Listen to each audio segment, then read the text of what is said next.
The cold blue luminescence of our pocket-sized displays does not warm our faces when the sun drops below the concrete horizons of our cities. Instead, it casts a pale, restless frost over our eyes and our minds. We sit in hyper-connected high-rise apartments, in the quiet corners of suburban coffee shops, or in the cramped, silent cabins of late-night commuter trains, but wherever our physical containers happen to be located, our attention is scattered somewhere else. We are pulled continuously into an abstract landscape of endless scrolling, digital profiles, and volatile timelines that demand our constant observation. We listen to the faint, mechanical drone of cooling fans from our devices, a relentless electronic hum that has entirely replaced the ancient anchoring sounds of the evening, the rhythmic chirping of crickets, the wind moving softly through wild grass, or the heavy stillness of the earth settling into the dark.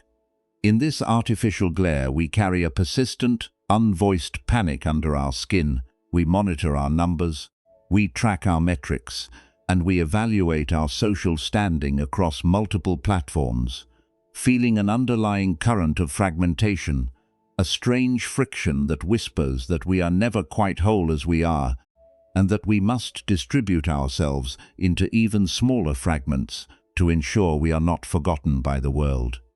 If we close our eyes and allow our awareness to drop entirely into the physical frame of our bodies in this very moment, we can decode the heavy somatic price this digital dispersal exacts from our nervous system.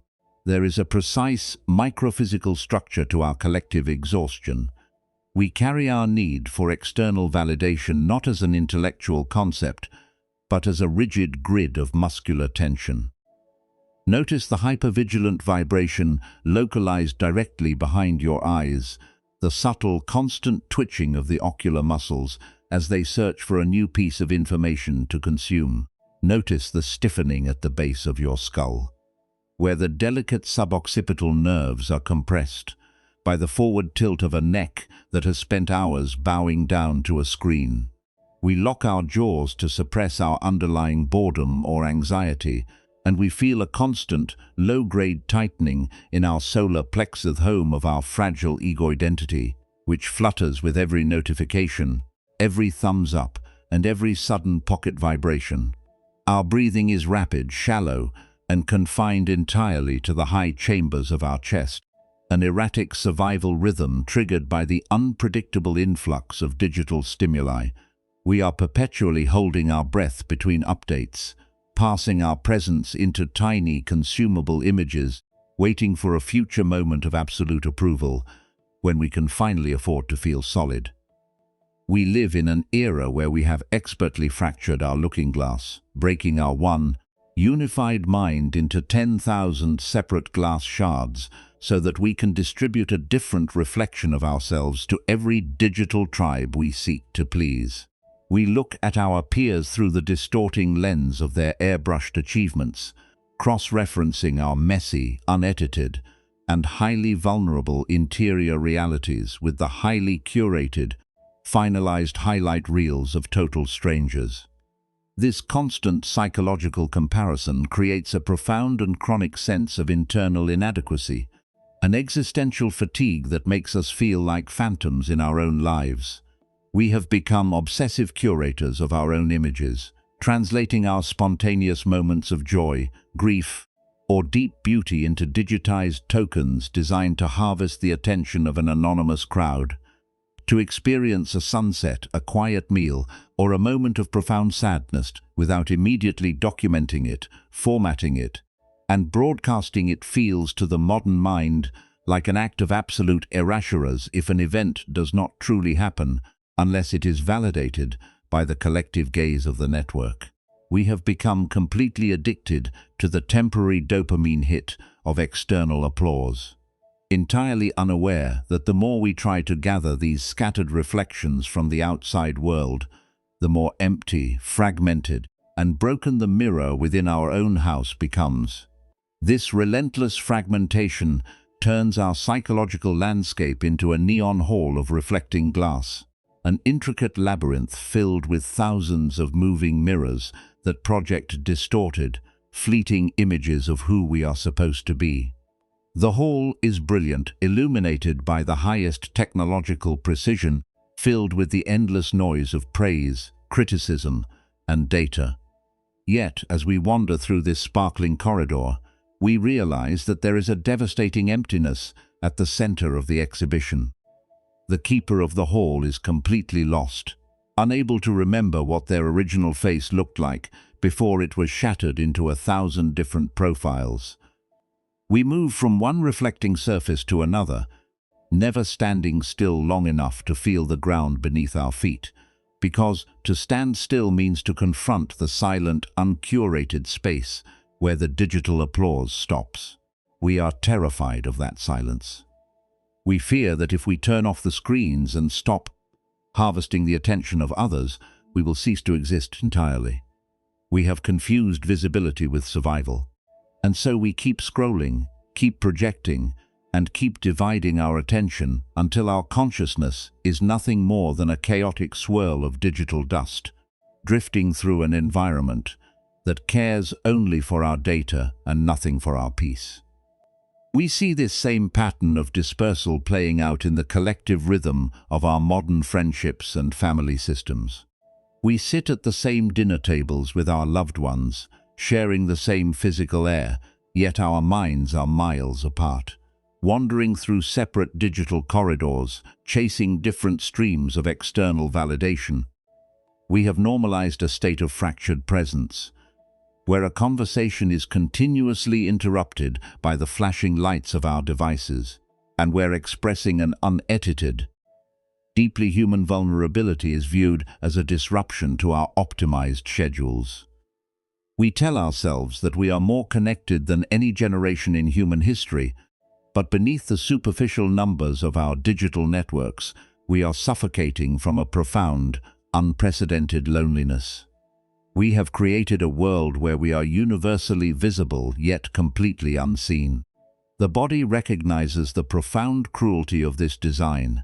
Even when our intellect tries to defend it as progress, it speaks its protest through the heavy, numb coldness in our hands, the chronic knot of anxiety in our bellies, and the persistent restlessness that keeps us awake long after the city has gone dark. We are running an ancient biological container that was designed for the deep, undivided presence of the campfire, yet we are forcing it to fragment itself across a global matrix of artificial mirrors. Let us step back from the edge of this flashing timeline for just a brief, intentional interlude. Let us sit together in the quiet clearing that opens up when we refuse to slice our attention into any more pieces for public consumption.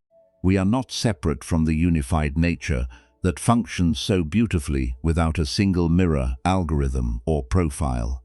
The deep mountain lakes do not look outside themselves for approval. They simply lie still under the open sky, reflecting the stars, the clouds, and the ancient pine trees exactly as they are, without ever demanding a single nod of validation from the universe. The vast oceans do not divide their waters to please different shores. They move as one unbroken current, resting in their own immense volume, entirely complete within their own depths. Only we, with our highly complex, anxious human intellects, have turned our identity into a commodity and our presence into a performance.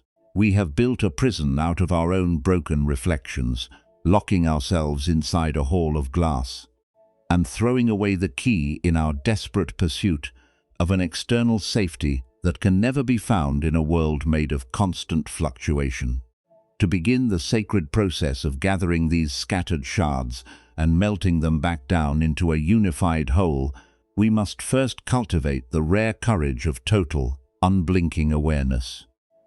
We must look directly at our addiction to validation, not with judgment, frustration, or self-condemnation, but with the gentle, penetrating clarity of a physician examining an internal wound. We must allow the neon lights of our digital fortress to dim, to feel the deep, heavy weight of the mental exhaustion we have been carrying behind our eyes, and to realize that the undivided stillness we have been running from is not our irrationate, is our only true sanctuary. As we sit here together, breathing into the tight, defensive grid of our ocular muscles, letting the knot in our solar plexus soften, and allowing our exhalations to settle deep into the weighted support of the seat beneath us, we are beginning the architecture of our own transformation. We are choosing to step out of the illusion of our digital mirrors and into the heavy, grounded reality of the only moment that has ever truly belonged to us. Right here, right now, in the absolute, undivided center of our being. By simply allowing ourselves to experience the friction of our fragmentation, the first fractures begin to heal, and the scattered pieces of our mind begin their slow, graceful migration back home. To comprehend the full extent of this internal unraveling, we must look closely at a character blueprint that reflects our modern lifestyle with startling precision. Let us call this archetype the chameleon, a highly successful, creative professional, or an ambitious corporate leader who has built a flawless reputation across multiple environments. The chameleon possesses an extraordinary ability to read a room, predict an algorithm, and craft an identity that resonates perfectly with whatever digital or physical crowd is currently watching. To the outer world, our lives appear to be a magnificent masterclass in efficiency, social fluidity, and intentional branding. We move smoothly from professional networking spaces to creative digital platforms, changing our language, our aesthetic, and our opinions to match the expectations of our targeted audiences. Yet, beneath this expertly maintained facade, the emotional foundation is undergoing a silent, devastating structural collapse. The chameleon lives in a state of perpetual, underlying dread, realizing that the deeper we dive into this constant curation of public images, the more disconnected we feel from a solid, unshakable sense of who we actually are. We have built an exquisite gallery of digital profiles, but the person living inside the house has become completely hollow, a phantom entity that vanishes the moment the Wi-Fi disconnects and the audience falls silent. This profound psychological dispersal does not remain an abstract dilemma. It leaves an immediate, aggressive imprint on the physical fabric of our bodies. When we live our lives strictly for the validation of the collective gaze, our anatomy adapts by building a highly specialized, defensive network of muscular tension. Let us trace this physical map from the upper crown down to the center of our core. The most acute manifestation of comparison fatigue lives directly behind our eyes, within the delicate ocular muscles and the continuous web of fascia that wraps around our temples. Because we are constantly scanning our screens, cross-referencing our worth against the glossy, curated milestones of others, our gaze is perpetually sharp, narrow, and aggressive. This sustained visual gripping creates a chronic, low-grade buzzing sensation across the forehead, a feeling of neural friction that never fully subsides. This tension crawls backward, locking the suboccipital muscles at the very base of the skull, where our neck meets our head, creating a physical bottleneck that starves our brain of deep, nourishing circulation. We are literally holding our heads at a rigid, strained angle, keeping our eyes wide open in the dark, as if we are prey animals constantly watching for an oncoming attack from a predator made entirely of public opinion. As we move lower down the skeletal framework, this chronic validation anxiety clamps down upon our celiac plexus, commonly known as the solar plexus. This complex junction of nerves, located right beneath the breastbone, serves as the primary energetic container for our autonomy, our personal power, and our unedited sense of self. In a body that has been fractured into 10,000 digital shards, the solar plexus feels like a hollow, twisting knot. Every time we post an update, check a view count, or wait for a text message response, this center contracts, mimicking the sensation of a minor physical drop, as if the ground beneath our feet has suddenly given way. This persistent knot prevents our breath from moving through its natural, expansive life cycle. Our inhalation hits this wall of tension and stops short, trapping our breathing in a shallow, rapid thoracic flutter. This upper chest breathing pattern acts as a continuous, silent engine of emergency, signaling to our adrenal glands that we are under immediate threat, keeping our heart rate subtly elevated and our minds trapped in a state of restless, hypervigilant scanning. We are running on empty calories of dopamine, our bodies completely exhausted from the effort of maintaining a performance that cannot afford a single mistake. The long-term psychological consequence of this somatic exhaustion is the arrival of a profound, paralyzing comparison fatigue. Because we are constantly exposed to the finalized, polished highlight reels of human existence across our digital channels, we subconsciously develop a deep, toxic hatred for our own messy, unedited, and highly volatile internal reality. We begin to judge our natural moments of exhaustion, our quiet sadness, and our unstructured thoughts as terrifying defects that must be hidden away from public view. If an hour passes wherein we have not achieved a measurable milestone, captured a beautiful image, or produced a piece of content for our digital tribes, a wave of profound existential guilt washes over us. We feel as though we are fading away, becoming completely invisible, because we have outsourced the validation of our existence to an anonymous, external crowd that changes its mind with every swipe of a finger. The image we have created to protect ourselves, our digital avatar, has become our absolute master, demanding that we sacrifice our real, breathing presence to keep its virtual reputation alive. This state of chronic internal fragmentation inevitably destroys the quality of our modern relationships, converting our families and friendships into a collection of isolated, lonely nodes. We can observe this clearly at any modern dinner table, where individuals who share the exact same genetic material and physical air sit in total silence, their bodies present, but their consciousness completely scattered across different online landscapes. We no longer look each other in the eyes long enough to read the subtle shifts of human emotion. We no longer possess the patience to sit through a slow, unedited silence with a friend without reaching for our pocket-sized displays to escape the discomfort of absolute presence. We have built a world that is universally visible yet completely unseen, where we have thousands of digital connections but not a single human hand to hold our unvarnished grief. The body recognizes the profound cruelty of this design, speaking its protest through the heavy, dead coldness that settles into our palms, the chronic clenching of our jaw, and the deep, aching emptiness behind our breastbones. We are forcing a beautiful, ancient biological container that evolved for the deep, undivided presence of the communal fire to fracture itself across a global web of artificial mirrors, and we are breaking our spirits in the process. To heal this systemic fracturing, we cannot look to the same digital platforms or the same outward-facing logic that fractured us. In the first place, we cannot cure an addiction to mirrors by buying a sharper looking glass. We must seek a different kind of sight, a surgical, diagnostic tool that can cut clean through our cultural conditioning and expose the foundational illusions that have left us scattered across this neon hall of reflecting glass. We must find the courage to step entirely out of the performance, to sit down in the dark with our unfiltered, unpolished self, and to investigate the precise mechanism that makes us believe we are not enough as we are.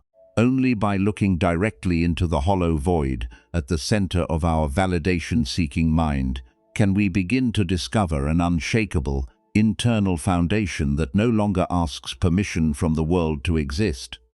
A unified center of gravity that remains completely still even when the digital applause of the universe falls into absolute silence. To understand how this deep internal dispersal works within the human mechanism, we must look past our modern sociological explanations and submit our inner lives to a surgical, timeless psychological inquiry. More than 2 millennia ago, An awakened teacher sat upon the bare earth and offered a radical diagnostic framework that cuts directly through our contemporary illusion of self-protection. He observed that when a human being encounters an uncomfortable reality, a cold gust of isolation or a sudden social rejection, they do not suffer merely from the event itself. Instead, the untrained mind immediately fires a secondary sequence of mental commentary, resistance, and fierce self-judgment onto the original wound. He called this the phenomenon of the two arrows. The first arrow represents the raw, inescapable realities of being a biological creature in a changing world. The fact that we will experience natural decay, that people will disappoint us, that digital algorithms will fluctuate, and that public opinion is inherently volatile. This first arrow is an objective law of nature. It is sharp, but its wound is clean and manageable. However, the moment that first arrow strikes our skin, our hyper-curated, validation-seeking ego reacts in a blind panic, pulling back a secondary bowstring and firing a second arrow directly into the exact same laceration. This second arrow is our internalized narrative of resistance. The belief that our messy, unpolished reality is an absolute failure, the torturous pride that dictates we must always appear perfect to the crowd, and the exhausting conviction that our true self is fundamentally inadequate unless it is validated by a digital avatar. The teacher pointed out that while we may have no control over the trajectory of the first arrow, the secondary, agonizing puncture is entirely manufactured by our own minds. We are the ones pulling the bowstring. We are the ones shooting ourselves over and over again in the dark, turning a natural moment of human vulnerability into a lifetime of self-inflicted psychological fragmentation. When we apply this ancient diagnosis to our modern cult of digital visibility and social media curation, we begin to see that our profound emotional numbness and comparison fatigue are not caused by the platforms we use, but by the immense volume of psychological energy we expend maintaining our defensive mirrors against our actual lived experiences. We have transformed the neutral, beautiful reality of our changing nature into a terrifying existential enemy. In the natural order of things, an uncurated, fluctuating state is the very definition of vitality. A cloud changes its shape continuously to adapt to the atmospheric currents. A forest grows in messy, chaotic patches without ever asking a single observer if its distribution is balanced. Yet, because we have outsourced our sense of existence to the digital matrix, we treat our organic fluctuations as a fatal defect. The second arrow we shoot into ourselves is the prideful, exhausting story that we are a collection of separate profiles that must be continuously maintained, updated, and validated by external data. The calcified grid of muscular tension behind our eyes, the twisting hollow knot in our solar plexus, and the erratic thoracic flutter of our breath are the physical price of our refusal to let our identity be unified, private, and rooted in the earth. We are using our own life force to keep our real self trapped in a frozen chamber of judgment, mistakenly believing that a fabricated image can buy us an unchanging safety. To dismantle this second arrow and begin the slow, graceful work of melting the scattered fragments back into a single mirror, we must penetrate even deeper into the architecture of the mind and expose the foundational illusion that sustains our addiction to external validation, the myth of the solid, permanent, and separate self. We operate under the completely unquestioned assumption that inside our skulls sits a solitary manager called the ego, an independent operator who possesses time, owns an identity, and must aggressively defend their digital boundaries against everyone else. We view the attention of other people as a finite commodity that we must constantly harvest to prove we exist. But when we quiet our racing thoughts and investigate our immediate physical experience with microscopic precision, we find absolutely no evidence of this solid, isolated controller. Where is this independent curator located? Is it in the flashing light behind our eyes? Is it in the hollow ache of our core?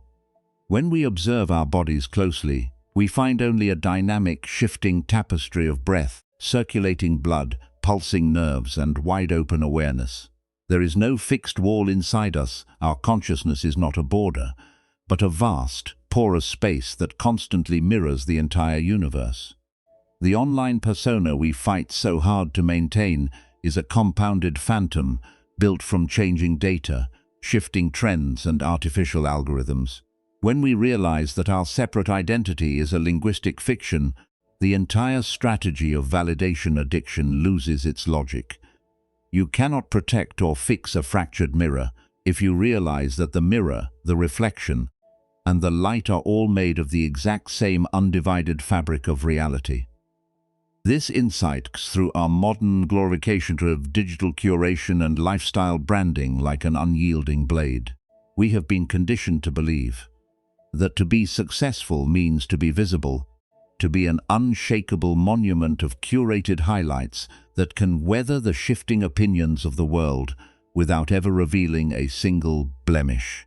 But the ancient wisdom reminds us that a monument built from thousands of brittle, disconnected shards of glass is inherently unstable. The very rigidity and artificiality that make it look attractive ensure that the moment a sudden life crisis arrives, it will shatter into 1,000 useless fragments. True strength does not look like a collection of airbrushed profiles. It looks like a deep, still pool of mountain water. Water is perfectly unified, yet it has no fixed shape of its own. It reflects the highest mountains, the dark storm clouds, and the infinite stars exactly as they appear, without ever needing to hold on to any image to prove its worth. When we stop shooting the second arrow of self-curating resistance, we begin the transition from fractured glass to still water. We realize that our frantic efforts to gather scattered reflections do not protect us from the pain of insignificance. Our frantic efforts are our insignificance. The act of passing our presence into tiny, consumable tokens for an anonymous crowd is far more painful than the act of turning off the displays, letting the avatars die, and allowing our real, breathing body to touch the solid ground. Consider the profound psychological and somatic relief that enters our collective consciousness when this illusion of separation begins to dissolve. When we accept that we are fundamentally undivided within our own being, the hyper-vigilant ocular grid behind our eyes can finally begin to soften. The suboccipital muscles at the base of the skull can release their evolutionary grip, because we are no longer scanning the horizon for a predator made of public opinion.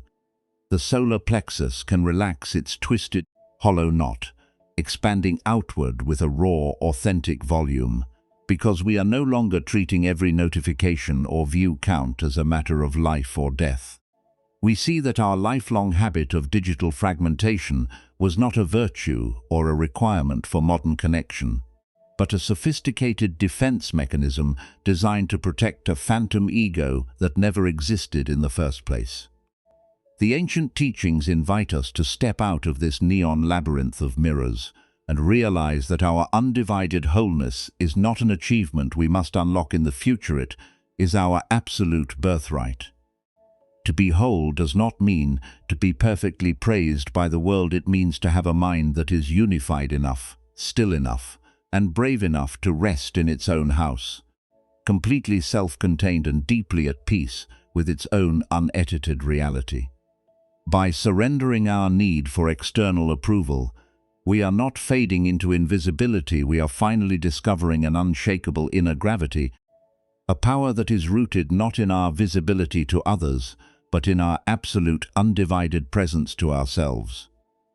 To bridge the vast chasm between this analytical breakdown and a living, breathing reality, we must introduce a rigorous operational layout and architectural blueprint for the mind and body that does not depend on changing our external profiles, but on radically restructuring our internal relationship to attention.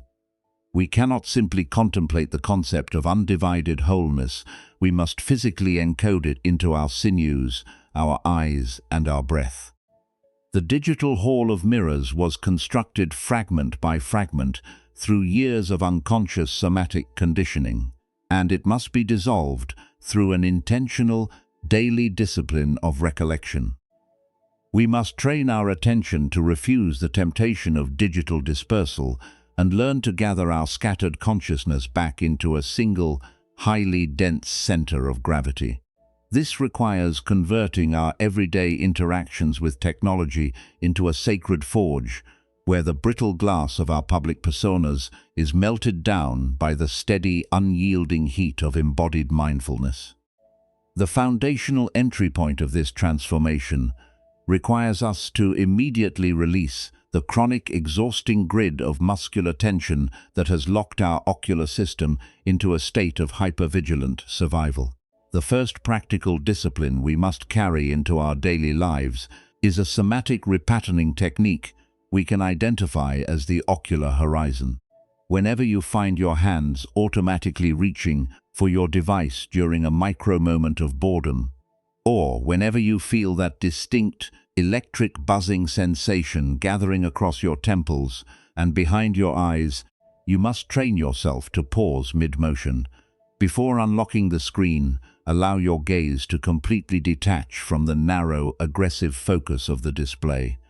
If you are near a window, look out at the furthest available point on the horizon. If you are inside an enclosed room, simply let your gaze rest softly upon a blank wall. Instead of looking at an object, shift your consciousness into your peripheral vision, allowing your eyes to widen and absorb the entire space to your left and your right simultaneously without moving your head. As you hold this soft, panoramic gaze, notice how the tiny, twitching muscles behind your eyeballs immediately begin to unclamp, and how the chronic stiffness at the base of your skull starts to dissolve. You are shifting the brain from a state of narrow, dopamine-driven hunting into an open, receptive state of pure witnessing. Take a deep, slow inhalation through your nose, letting the air bypass your tense upper chest, and imagine the breath entering directly through the center of your forehead, washing away the neural friction of information overload. By practicing this panoramic ocular release for just 3 minutes several times a day, you break the addictive cycle of digital scanning. You are proving to your nervous system that you do not need to constantly consume data to be secure, and you are training your eyes to return to their original nature. Not as tools for grasping validation, but as quiet windows that allow the beauty of the unified world to flow inward. As the strain behind the eyes begins to clear, we must immediately direct our attention downward to stabilize the fluttering, hollow knot that has paralyzed our core. This is achieved through the practice of the centered forge. The solar plexus is the physical anchor of our personal autonomy, yet validation addiction has turned it into a hyperreactive sensor that contracts with every digital evaluation.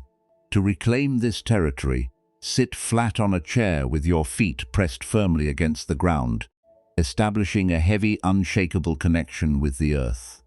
Place both of your palms directly over your solar plexus, right beneath your breastbone, feeling the solid warmth of your own skin. As you begin your next inhalation, consciously send the breath down through your throat, down through your chest, and force it to expand directly against the pressure of your hands. Let the solar plexus expand forward and outward like a heavy canvas sail catching a deep wind, filling the hollow void with a thick, substantive volume of physical presence. When you exhale, allow your belly to drop back naturally toward your spine, but hold the internal awareness of your core as a dense, self-contained sphere of energy that does not require external recognition to maintain its shape. Continue this belly-centric breathing, focusing entirely on the rhythmic sensation of expansion and contraction beneath your palms. You are performing a profound energetic restoration, rebuilding the internal boundary that was dismantled by your constant search for public approval. Every breath into the solar plexus acts as a brick in the wall of your own internal refuge. You are teaching your body that your existence is not a gaseous phantom that must be sustained by the validation of others, but a solid, heavy, and independent mountain of reality that remains perfectly stable, whether the outside world looks at it or not. This somatic grounding prepares us to face the psychological mechanisms of comparison fatigue through the radical implementation of the private hour. We have conditioned our minds to believe that an experience has no value unless it is converted into a digital token and broadcast to an audience. To shatter this delusion, you must establish a non-negotiable daily ritual where you intentionally live completely outside the field of public visibility. For 1 hour every evening, you must place your digital devices in a completely separate room, turn off all notifications, and engage in an activity that belongs strictly and exclusively to you. You might prepare a meal with total presence. Write your unedited thoughts in a physical journal that will never be read by another human being. Read a book that has nothing to do with your professional advancement, or simply walk through your neighborhood in absolute anonymity. During the initial phases of this practice, the calculating mind will experience a severe withdrawal crisis, flooding your consciousness with a wave of intense restlessness, boredom, and a terrifying feeling of insignificance. The ego will whisper that you are missing out, that you are wasting time, and that you are fading into non-existence. Do not try to suppress these uncomfortable emotions, and do not succumb to them either. Treat them as the natural, superficial weather patterns of a changing mind. Sit directly in the fire of your boredom, breathing deeply into your solar plexus, and watch the craving for validation rise, peak, and dissolve into the spacious silence of the room. By staying present through this discomfort without reaching for a digital escape, you are reclaiming your sovereignty. You are proving to the ego that you can experience deep beauty, deep sorrow, and profound peace without transforming those sacred states into commodities for public consumption. You are discovering the exquisite luxury of a life that is lived for the sake of living, not for the sake of presentation. This private reclamation naturally expands into our social and professional lives through the rigorous mental discipline of the unified focus. Modern culture has glorified the practice of mental fracturing, training us to scroll through timelines while eating, check messages while working, and project an image while listening to a friend. This constant division of attention is the precise mechanism that turns our consciousness into a collection of scattered, brittle glass shards. The practice of the unified focus demands that you do exactly one thing at a time, with absolute, unyielding devotion. When you look into the eyes of your partner, your child, or your colleague, let your phone be completely invisible. Let the entire universe compress itself down into the single landscape of their face, their voice, and their presence. When you sit down to complete a work assignment, close every irrelevant tab on your browser, silence your phone, and let your intellect become a single, concentrated laser beam that illuminates that specific task until it is completed. When your attention inevitably drifts toward the digital horizon, as it will do thousands of times, do not react with anger, self-criticism, or despair. The moment you become aware that your mind has fractured, you have already broken the spell of the illusion. Simply accept the drift as a natural habit of the modern mind, pick up the scattered thread of your attention, and return it gently, firmly, and immediately to the single task at hand. This continuous, patient gathering of attention acts as a powerful magnetic force that pulls the scattered shards of your mind back into a unified center. You begin to see that efficiency and peace are not achieved by being everywhere at once, but by being entirely in the one place where reality is actually happening. You eliminate the exhausting cognitive friction of anticipation, and you find that a unified mind is naturally quiet, naturally powerful, and completely invulnerable to the comparison fatigue that destroys the uncentered spirit. Through the integration of these four practical architectures, the expansion of the ocular horizon, the centering of the core breath, the sovereign protection of the private hour, and the radical concentration of the unified focus, systematically gather the broken reflections of our lives and melt them back into a single, pristine pool of consciousness. We are no longer treating our minds as a public gallery that must be continuously updated and curated for the applause of an anonymous crowd, because we have uncovered the absolute emptiness of the digital avatar. We see that our addiction to validation was a symptom of a deep somatic amnesia moment where we forgot how to feel the baseline completeness of our own breathing body. As these disciplines transition from voluntary efforts into automatic habits of our nervous system, a profound, unshakable peace begins to establish itself in the center of our lives. The frantic fragmentation of the chameleon slows to a complete stop, the hyper-vigilant scanning of the eyes relaxes, and the mind learns to rest deeply within its own home, fully contained, perfectly whole, and utterly undivided. We are no longer searching for ourselves in the mirrors of the outside world, because we have returned to the deep, silent well of our own being, a well that remains completely full even when the rest of the universe is completely empty. When these modern mental disciplines and structural somatic anchorings are integrated into the fabric of our daily lives, a profound and quiet revolution takes place within the laboratory of our human existence. The frantic, unyielding momentum of the chameleon mentality that once defined our reality begins to stall, its massive, unyielding stone gates dropping open to the moist evening air, allowing the entire structure to settle heavily and authentically into the landscape beneath it. We find ourselves standing on the threshold of a completely unmapped psychological territory, a state of consciousness we can recognize as undivided wholeness. In this realized state, the cold wind of life does not stop blowing, our past histories are not magically erased, and the social contracts of our daily interactions do not suddenly disappear. Instead, our fundamental relationship to these phenomena is completely turned inside out. We discover the rare and unshakable baseline of a human being who has ceased to treat open spaces as a structural threat. We step off the parapet of perpetual vigilance and plant our bare feet onto the solid, fertile earth of our immediate existence, feeling the immense relief of someone who has finally stopped running from their own soft, beating heart.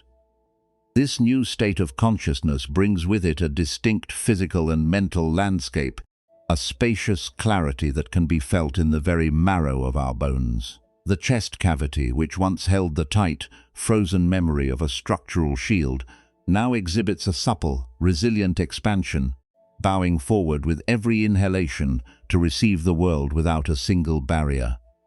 The respiratory diaphragm moves with an effortless, fluid cadence, expanding fully into the deep belly and dropping away into a state of profound stillness on the exhalation. There is no longer a constant, emergent syllable chemical signal firing through our nervous system. The internal arches have been permanently dismissed from their stations. The electric, defensive buzzing that once occupied the jaw and the space behind our eyes dissolves into a cool, luminous clarity, leaving the mind feeling like a vast sunlit clearing after a heavy summer rain, deep, quiet, and capable of holding whatever life presents without shutting down. When we look at our schedules, our projects, or our emotional scars from this space, we no longer see them as entry points for an invader. We see them as the very places where our life connects with the lives of others, rich channels of mutual exchange that we can engage with joy and dedication, without ever believing we must defend an isolated ego to remain safe. In this space of absolute presence, we begin to clearly hear the echo of the teacher's final, urgent guidance delivered over 2 millennia ago beneath the shade of the twin trees as his own biological form prepared to dissolve back into the elements. He did not leave his followers with a set of rigid, external dogmas to protect them from the vulnerability of the world, nor did he offer them a magical sanctuary outside of nature. Instead, he looked at the weeping assembly and reminded them that every compounded thing in this universe must eventually change, decay, and pass away, and that their ultimate liberation lay in striving for their own awakening with unremitting mindfulness. He called upon them to be islands unto themselves, to be their own lamps and their own ultimate refuge, seeking no external security, but rather anchoring themselves in the unconditioned, spacious nature of awareness itself. This final message is not a somber reminder of loss. It is a magnificent, triumphant declaration of the infinite potential of human consciousness.